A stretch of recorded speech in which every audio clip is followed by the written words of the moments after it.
Hello and welcome to the Flix Forum podcast, where each episode we go back and we look at a Netflix original in the order of release. Today is our 200th episode, or our 200th Netflix original film. It's the 2019 vigilante action thriller Six Underground. It's directed by Michael Bay and it stars Ryan Reynolds, Melanie Laurent, Manuel Garcia-Rulfo, Adria Arjona, Corey Hawkins, Ben Hardy, and Dave Franco. I'm Jesse, and I'm here with MJ. How are you? I am very well. I'm very excited to be here. And I don't want to get too excited because we are going to do a special episode next week where we discuss the first 200 Netflix original films. But it is a pretty cool achievement. And I can't not congratulate you on everything that you've done to carry this through and bring this to life. It's been wonderful. And yeah, who would have thought we'd be here 200 episodes later?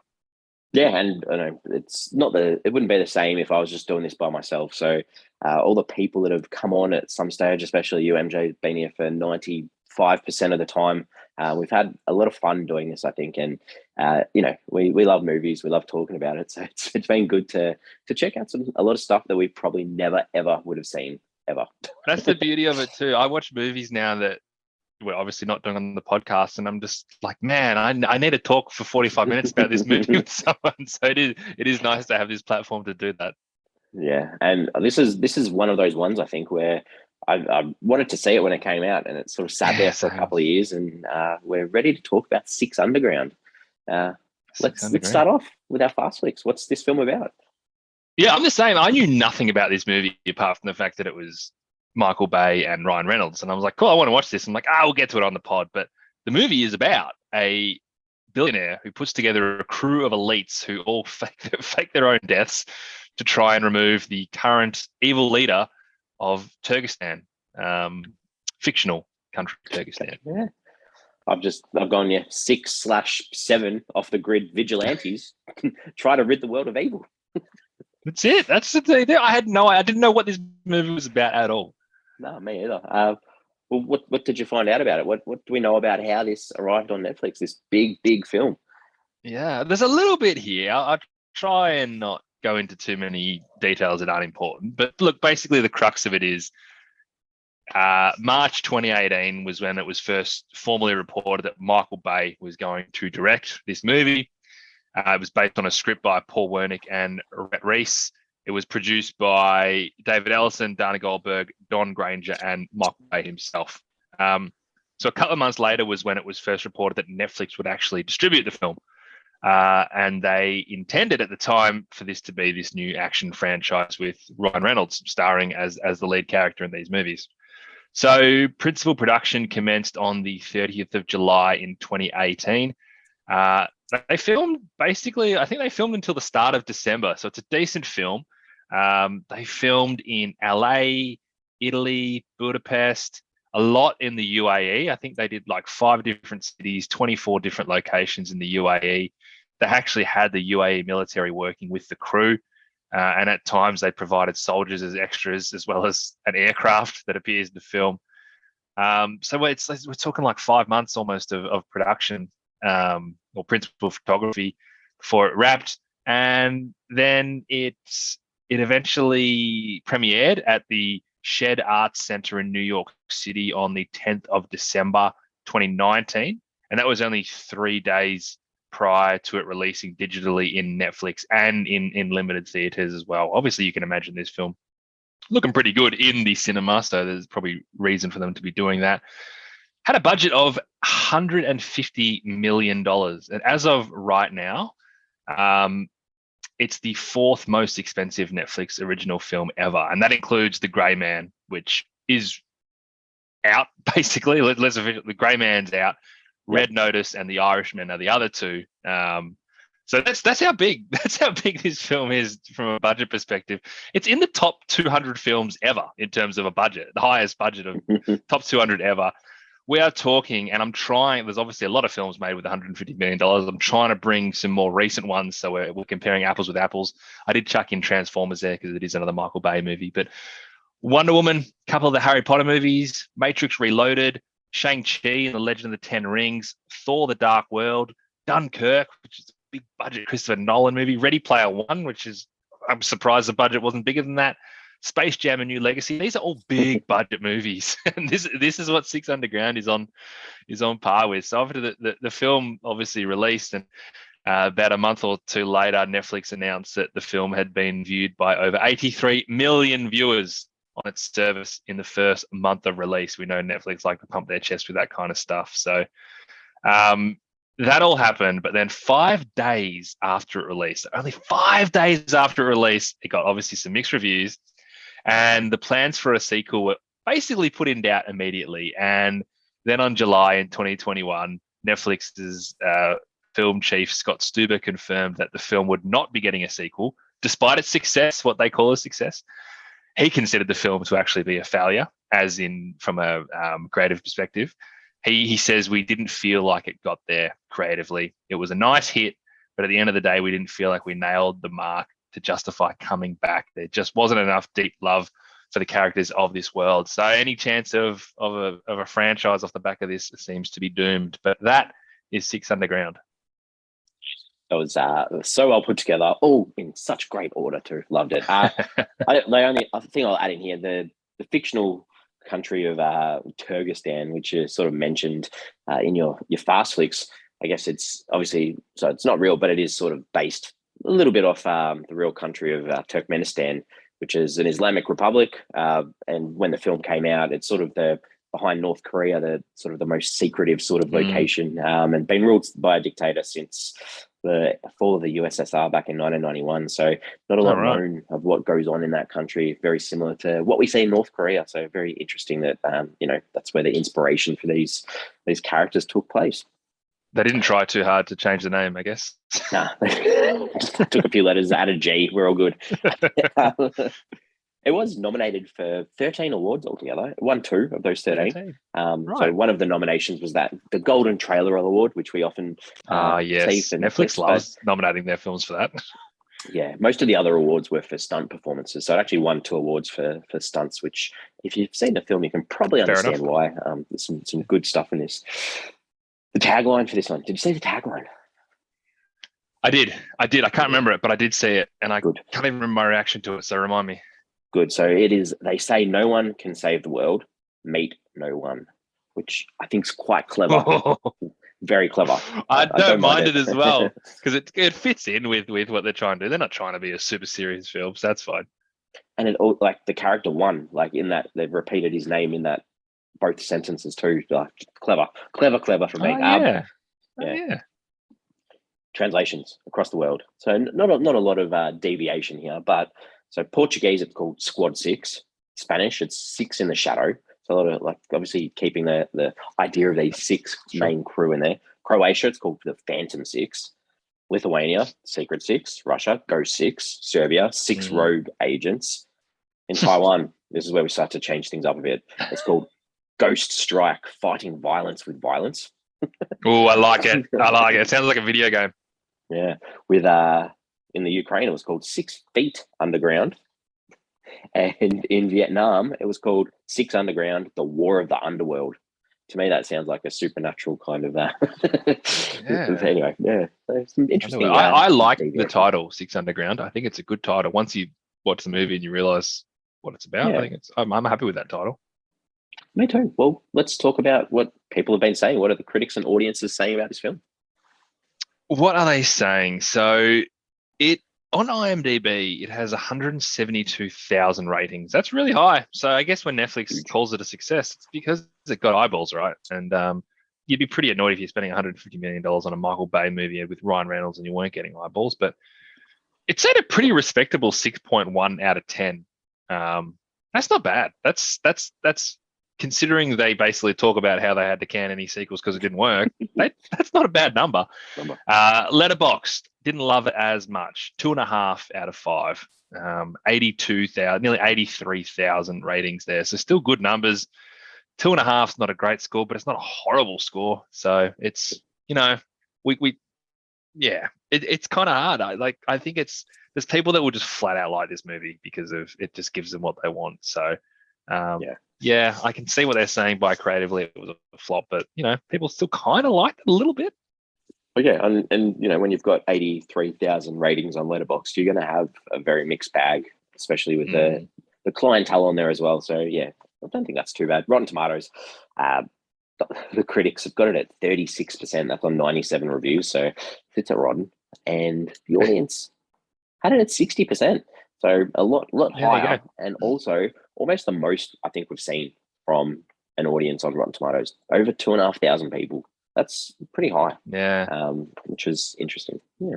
Critics don't like Michael Bay in general. Yeah. They just don't like the fact that this is a guy that gets big budgets and doesn't do much more than big action sequences. But there's a place for it, and that's why people keep giving him jobs. Exactly. Well, what are your early thoughts on this one? Man, like the first 20 minutes of this film was so good. I was so into this film at the start. That opening sequence was electric. I thought this is going to be a cracker, and it just kind of went nowhere. It jumped from scene to scene. It kind of splashed back and forward through time to try and give you some details and some context. I feel like there was this weird inconsistent amount of narration that Ryan Reynolds had, which I wasn't sure if this was like a movie that was being narrated or not, but then sometimes it was. It was strange. And I just got really lost in the whole thing. I felt like the big and exciting action scenes were the priority, and any sort of plausible plot was just going to get in the way of the action. So they just didn't bother with it. And it was tough to figure out what the hell was going on and why they were doing stuff. Yeah, fair. I kind of agree. I was into this. Like the action just like hooked me, like you mentioned from the start. And maybe it was part of me just sitting there waiting for each new action sequence, because every time there was one, man, I was like enthralled. Like I was really, really enjoyed it. But yeah, as you said, the plot's rubbish, as is most of the dialogue. But it was fun. Yeah. And I guess that's what you sign up for to an extent. Yeah, good. Well, the characters in this they've got very original names. We've got 1 through to 7. let's do it. I'm annoyed because there was a scene where they all said their real names, and IMDb decided not to put them in the list. I can't actually remember any of their real names. I'm pretty sure number 4 was called Billy or something. I don't know. But either way, when he said his name, I was like, okay, you look like it. Anyway, number 1, Ryan Reynolds. Oh, look, I just feel like this film left me with more questions about this character than answers. And I guess they did want to have a bit of a franchise and things like that. But there was just a massive gap in this character that was never really filled. And I was pretty annoyed about that. It's funny because he had the whole Ryan Reynolds charm, but I didn't really like him. And I think that's rare because I do generally like Ryan Reynolds. And to have him as a main protagonist where you're not overly rooting for him. I mean, you are because you are, but like I could care less about how well he does in all this and whether he gets what he wants. But yeah, in general, he's a smart dude. He's a tech billionaire. He's been motivated to save the little guy in these life-threatening missions that no one else would seemingly undertake. But not doing it for fame or notoriety, just because it's the right thing to do. He's just like a classic Robin Hood type, I guess. But yeah, there's just so much about him that I didn't get the answers that I wanted, or don't understand. I don't know why he does and his backstory. I just don't know. It's not there. Yeah, and I reckon it'd be fine if they just left that whole backstory out, but they dropped bits in between where it's like, where he had conversations, I think it was with Seven, and he's like, I know there's some heart in you there somewhere, sort of thing. And then there's no sort of follow up with why he believes that or why that's there. So yeah, I'm starting to get really frustrated with the typecasting of Ryan Reynolds. I feel like at the moment he's just playing that same character in every single thing that he does. And it's that humorous sort of smart aleck character, and that's all we really got in this film. Apart from obviously he's loaded with cash. You got to call him the leader because he's the one that keeps the crew together and wants to focus on the making sure that their identities are kept a secret. And he has an obsession with magnets. So I mean, what else can you say about this character? And we'll probably talk about the end a bit later on. But yeah, they definitely wanted to leave stuff for future films. The thing that got me the most with it, and there's lots of stuff with his backstory about, I guess, like love interests and potentially children and things like that. But when he like fights a guy and one of them says to him like, "Hey, where did you learn those skills?" And you're like, we'll find this out later. I'm looking forward to seeing how he was trained or whatever. And it's just nothing. It isn't answered at all. Like I feel like they could have given us something there. Very true. All right, number 2. What have you got to say about number 2? I felt a little bit misguided by her, and that could just be me, but I got the feeling that she wasn't. This is the relationship she had with number 3. I got the feeling she wasn't really into him, but just hooked up with him because, you know, they were kind of isolated and, you know, it worked. But then it seemed like she always was into him, but was just like fighting these emotions. And similarly, I kind of missed her motive too. I'm sure it was there maybe at the start in her backstory, but I don't know why she was part of the mission, whether she was, you know, whether she couldn't do what she wanted to do when she was in the CIA, whatever she was in.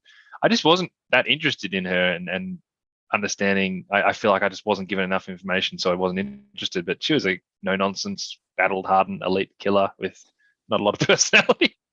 Yeah, apart from 1 and 7, the bookends, everything that's in between, it's very hard to work out any motivation as to what the reason is, because, yeah, like, apart from, like, her backstory scene didn't actually tell us that. It just showed, cool, she's a badass killer that she's really good at it. Yeah.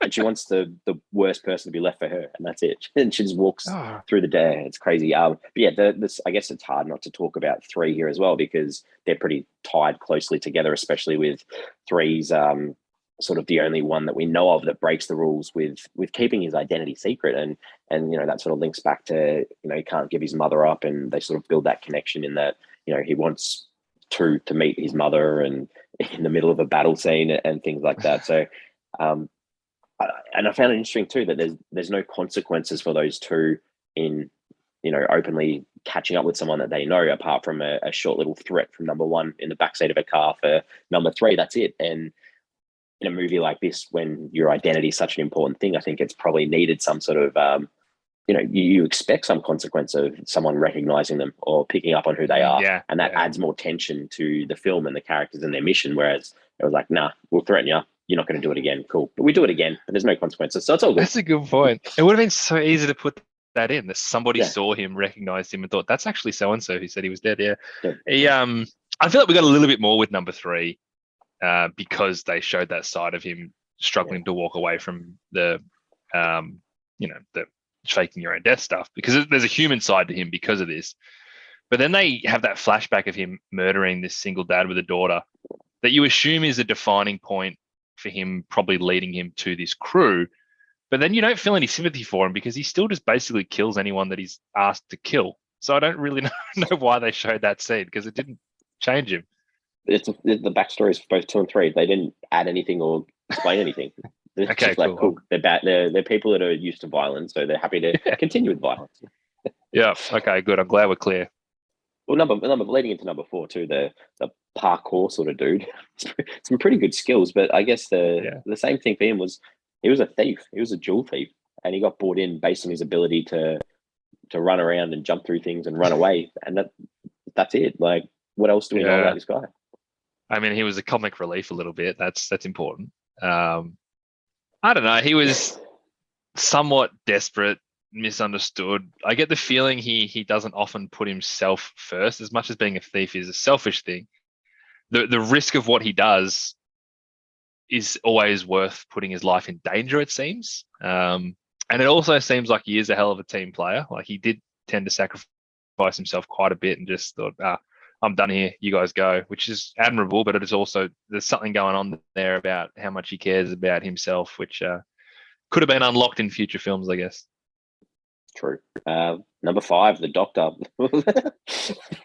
removes a bullet from a body at high speed in a car, and that's all I know. Yeah, she's a beautiful lady who's a doctor. That's my notes. I don't know, and there's nothing else about her. And the same with the driver, number 6, just a bit of a cameo, really. That's all it was. That was clever, and he was funny. And again, he was playing Dave Franco, basically. Yeah, true. And then we finish off with number 7, the newest recruit, I guess, who's you get a bit of context as to his background story, and it's all sort of summed up through his trauma of being a soldier, being a veteran, not being allowed to pull the trigger on a certain incident where he could have saved a lot of lives, and that sort of being his flow through in this, in that he's always going to be the one that wants to pull the trigger if he needs to make that call. I feel like the inclusion of him into this group was supposed to feel more symbolic, though, because he had that ability to try and humanize them all, and he wanted to know their names. He wanted them to act as teammates, not just like being dispensable on every mission. But I just think that fell a little bit flat. I didn't really feel that. It was forced and didn't really work. Because what I found strange about him is that he didn't seem to buy into the anonymity of it, or even the ability to move on completely from your past life. And I know that was kind of like the crux of this story in general, but he literally had just made this decision. Like, clearly he wasn't ready for it. Like, enormous decision to make. Hey man, do you want to like come help fight with us? By the way, you got to fake your death and just cut ties with everything in your life. And he's like, you know what? I will do that. And then like a week later, he's like, this is ridiculous. We can't be doing this. It's like, you just did it. Like, you should be the most ready to give it a go. So I just think that didn't work too well either. Yeah, fair. That sort of just leaves us with the villain and his brother, who are the complete opposites of each other. Rovach and Murat. And Rovach is like just your typical tyrant who doesn't care about his people, uses chemical attacks. And I didn't get any context as to why he had such hatred towards his people. That's about it. He was too evil, right? Like a bad guy who knows he's bad and just keeps being bad for the sake of being bad doesn't work these days. It's just too easy to write that villain in. Like, we got this bad guy, and you know what? He's really bad, so we've got to stop him. You need more than that. I think audiences have moved beyond that. Yeah, and like, you know, if you've got a guy who's willing to gas his own people, like how, like, without any reason behind why he's doing it, you're not going to really believe the villainous of it. Like, you know that he's going to get taken down eventually. There's no question at all that he was going to succeed in this film. Yep. No, I agree. And like, Thanos has changed the world on villains. Thanos had a very clear mind about what he wanted to do, and whilst people disagreed with what he wanted to do, he had justification for it. And like, a villain needs to have that quality now. I think that I might be doing the wrong thing. In my head, I'm not the bad guy. And that's really important. And it's hard to do. This is so easy to do. Hey guys, we need a villain. Oh yeah, this guy. Well, how do we know he's a villain? Oh, he does all these things. It's like, oh, well, it doesn't matter why he does it. We got to stop him. It's just lazy. True. I haven't got any other characters. No, I think we've done pretty well there. Michael Bay. Let's talk about the director. Everyone knows Michael Bay, so it's not hard to discuss him. I went on IMDb to see what his top 4, your top 4 recognized pieces are. Did you see these? I didn't, but I have to assume that Transformers gets a good run. So out of his top 4, 3 of them are Transformers. I thought I was just his number 1 is Armageddon. And then you've got fair enough. Transformers, Age of Extinction, then Revenge, and then the first Transformers. There is top 4 recognizable pieces, which I thought was interesting.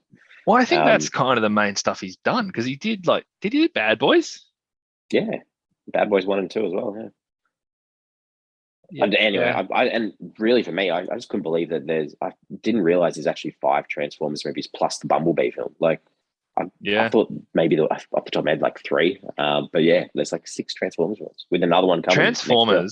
Transformers came out when I was like 18, so old enough not to just like fanboy into things. And I absolutely fanboyed into it when it came out, because I watched the cartoon as a kid. I loved that movie when it came out. I was so into it. So I've probably seen all the Transformer films, and they get progressively worse. And weirdly, they get longer and they get harder to watch. But when the next one comes out, I'll watch it again. I absolutely hated the first one, so I didn't watch anything. Oh no! Yeah. I loved the first one, man. I'm an Optimus Prime man from way back. And I, was into Transformers when I was younger too, but yeah, just did not enjoy that. So that was this franchise done for me. Oh no! Well, that's probably a lot of Michael Bay done for you. Like, you didn't get to see a lot of Michael Bay stuff. Well, Ambulance, his most recent film, was great. Like, highly recommend Ambulance. Yeah. Anyway, great. Did it have a story though? It was like.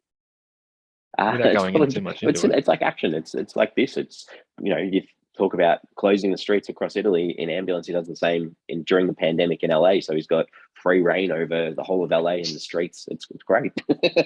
Yeah, fair enough. Oh, good. All right, let's talk about some scenes.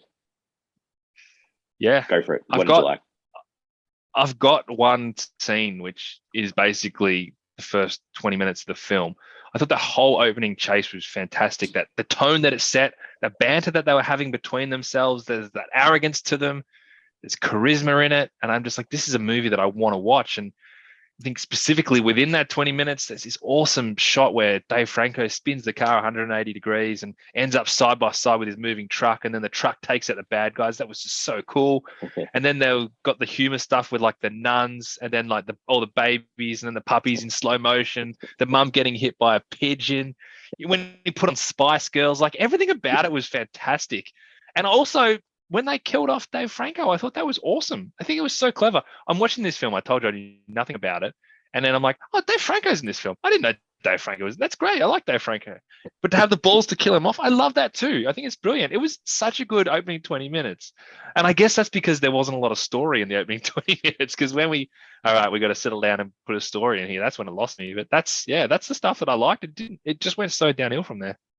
Yeah, I'm exactly the same. I've literally got most of the stuff you said. The first 15 minutes in Florence, Italy, the nuns, like you mentioned, like the bikes, the mums, the babies, the puppies, the poles flying from the buildings and going straight through car windows, the detached eyeball. Like human. And you add a bit of Spice Girls in there, you've got me on board too. And I just thought, that was non-stop for 20 minutes and it was just great. It was like you just wanted to see that. It was great. And then for me, like continuing on, like mainly for me, just each of those scenes where there was some kind of heist was great. Like the Vegas hotel, the killing scene, I thought was I just thought it was cool. The disguises coming in, cleaning people up, that was cool. The Hong Kong kidnapping where they kidnap Murat, like you've got the cranes and the pool with the water going everywhere, just adding that extra element of surprise and people trying to navigate those situations. The laughing gas gave a bit of humor to it as well. And there's some good movie references in there too, especially when they drop that THX sound, like the surround sound sort of. Yeah. And I was like, that was great. And then Ryan Reynolds quotes Eminem in the car when he starts. that was good. And then finally the boat as well. The boat scene with the magnets, like what a cool way to do an action scene. Like people just flying across the boat and in the kitchen, the knives, like, yeah, it was cool. It was really cool. Like the action. Was also good when Ryan Reynolds' character was just like, I honestly didn't know this was going to work or not. It's great. All right. What are some things that you didn't like? Well, I didn't like the whole Vegas scene. Firstly, because I actually never understood what the hell they were doing there. And all of a sudden, I just felt like we're just in Vegas and they're just killing people. And I'm like, what's going on? Who are these people? I know they mentioned the 4 generals earlier on, but it just jumped to that scene without much context. And then I found the whole thing kind of weird. So I do have to. I did like that part for the follow-on, especially when 2 and 3 got together. Like that was just out of there. I didn't like that part. Yeah, I was also assuming they were going to get caught by doing that, and they just didn't. So they could have put that in somewhere else. So there was a scene or a piece of there was a bit in the high scene in Hong Kong where number 7 is obviously on the sniper and things are going really bad, and he's like talking about the fact that he's got this bad idea, and he talked for like a minute. Hey guys, I've got a bad idea. It's not a very good idea. I'm gonna have to improvise. And he talks about like for like a minute that it's a bad idea without actually just being like, so I'm gonna shoot a hole in the pool. Be ready for me to shoot a hole in the pool. So you move away here. He doesn't say what he's doing. What an asshole. I thought it was just ridiculous. He didn't tell them, but he spent all this time talking about it. So that's terrible. I hated it. That was so bad. I thought it was cool when he shot the pool and all that kind of stuff. But what a terrible setup. It could have been like, guys, I got a really bad idea. Sorry. But he just kept talking. So, and the other thing that I've got as a scene I didn't like was just the really weird ending. Very much set up for a sequel, and you kind of can forgive that to some extent. But like when I think it was 4 and 5, like we're just like rock climbing together. I didn't actually know that they were close. They seemed to have some sort of romantic attachment, and they're just kind of like walking away, really like unfulfilled to like the plane. By the way, that jet is actually Michael Bay's private jet that they flew around in. Walking to the plane and like I'm like, oh, nothing's like we haven't answered anything. They're just like nicking off, and I don't know what. Like, oh, it was a very strange ending. It was like, yeah, I think they just were like, cool, we need to add number 5 in again somewhere because we haven't seen her since the opening scene. So Were they meant to be like together, those two? I didn't know that. Yeah, I don't know. Who knows? Yeah, the only real like there was a scene. It was like literally just after Six dies at the start, and they started talking about, we're all family, and I was worried because I'm like, this is going like Fast and Furious, because that's every second line in the Fast and Furious film is, we're all family. This is not Fast and Furious, so that really annoyed me. That's all I've got. I saw Fast and Furious 1 and 2. I've never seen any others.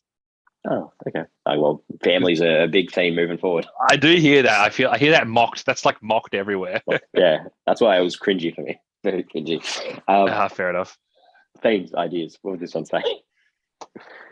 I try to really think about this. I can only really come up with two main themes and ideas, because action sequences isn't a theme.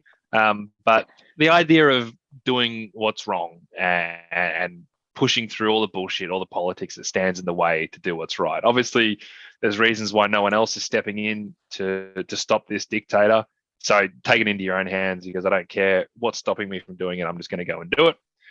And I hate to say it, but the idea of family is definitely touched on, and what makes a family and what makes that connection. I think number one obviously tried to resist that, and then number 7 kind of brought that notion in, and you sort of get the feeling that by the end of it they do feel like a bit of a family. So, but they're not strong themes. You don't walk out of this thinking that you've learned a lot about life. No, not at all. They're simply like righting wrongs, ridding the world of evil and justice for those that are doing the wrong thing. So I think there was that line where they spoke about little things or little actions can add up to big things. So the little actions of these people are leading to change, and also the idea, like the freedom to do what you want, as long as you've got money, though. Like if you don't have number one funding them, you don't have the freedom to do what you're doing. But if you do, good on you.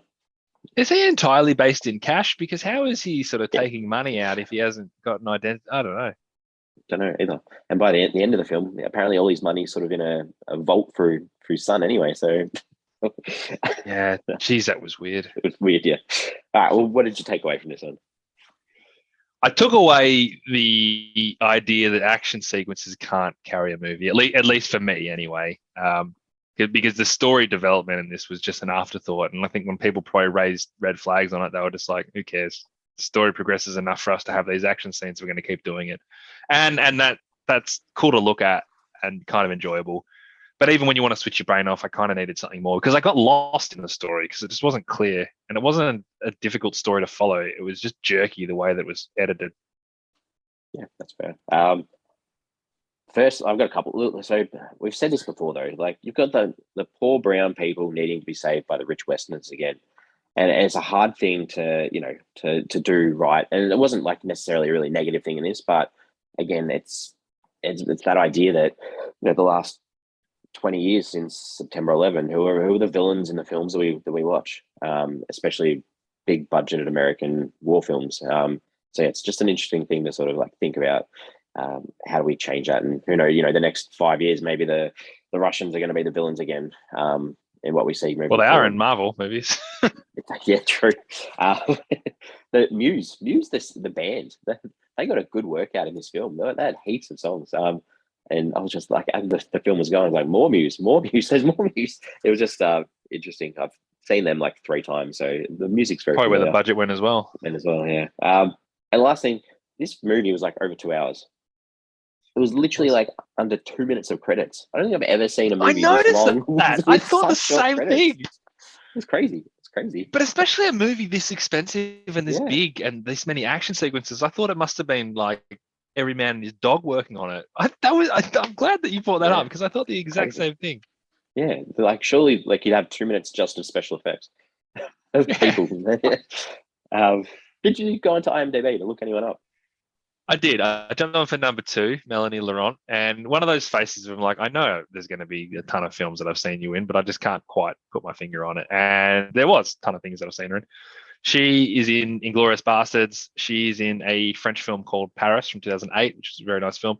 And she's also in Now You See Me. She's, I think, the detective that works with Mark Ruffalo in Now You See Me. So yeah, I knew that'd be. I couldn't figure out who she was. But there you go. Good. I did not go on. So question time. Have you got any questions that you'd like to ask? I'm very curious, Jesse. How many incredible drivers are there in like the police force that like Dave Franco had to outrun about 45 different cars, and they all just kept coming from nowhere. Do you think they all just sit in cars ready to go for something like this to happen, and then they're off, and that's what they do? They're one day every 10 years or something. Possibly, and the mafia, they must do really good crash courses as well. Yeah, like, and how many people do they have in the mafia in that little segment too? They just kept coming and just dropped everything they were doing for the day to jump in on this. Yeah, yeah, it's a good question. And they were so talented. They were. And did you see instead they wanted to film in Rome, but the streets in Rome are too bumpy, so that's why they moved to Florence instead. Too many potholes. Yeah, crazy. So did you expect? So we have this scene where one is at the opera, and he sort of picks up the waitress or the bartender. Oh, yep. And yeah, did you expect to like see her again at some stage? Like them communicating? Yeah, probably. Again? Yeah, probably. Definitely. Like, yeah, I think that was probably one of the things though that I was disappointed in, with not understanding more of the backstory and things like that. I actually don't even know what timeline that was in when he met her. Like, I was very confused by all that. Yeah. Because at the end, everyone else has sort of got someone else they're hanging out with, and they've just left him as isolated, obviously perving on his son.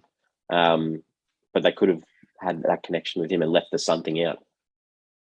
But also, like, the connection with the girl, was that like a long-term thing that he had to leave her? Did I miss something? Like, was that like 5 years earlier that he met at the opera? Like, I'm really confused. I think it was, like 2017, was it? I think. I don't know. Yeah, the timeline switched so much that it was hard to keep track. Very confusing. And I guess maybe the next film was going to be all about his backstory, but yeah, you missed the chance. Any other questions? That was all. All right, we're ready to wrap this one up, where we give a rating out of 5 for an average. What's your final thoughts for this one? Yeah, look, as I've said, after such a strong opening, the film really just fell off a cliff for me. It was way too disjointed in trying to string together the story elements, or lack thereof. It had no real desire to create characters with any depth or coherent backstories. Its focus really was just on the big action sets. And with that said, the action scenes were really fun, and that vibrant and cheeky tone generally worked. And if you don't want to dig too deep, there's still something there to enjoy. But I gotta have to give it 2.5 stars. I did toy with the idea of giving it 3, and after watching it, I probably thought it felt like a 3. And after thinking about it, I was like, nah, I'm sorry. Like, you didn't hit the mark. It's okay. It's a good apology. I like it. Yeah, Michael Bay would understand that apology. He would. I think he would too. Yeah, I mean, you don't watch this kind of film, I guess, really expecting any character development, any meaningful dialogue or emotional connections. So, it's about the action. It's about the explosions. And I was into that. These set pieces were really, really impressive for me. I'm getting a 3.5 just to get it to a 3 average for us, since I think it deserves a 3 at least. The character development, the story stuff, they're nice to haves, they're not must haves. Oh god, that was fun. That was really good fun. We're at socials, got Twitter, Facebook, Instagram. Just want to ask, like, would you have watched the sequel if they made it? Because I definitely would have.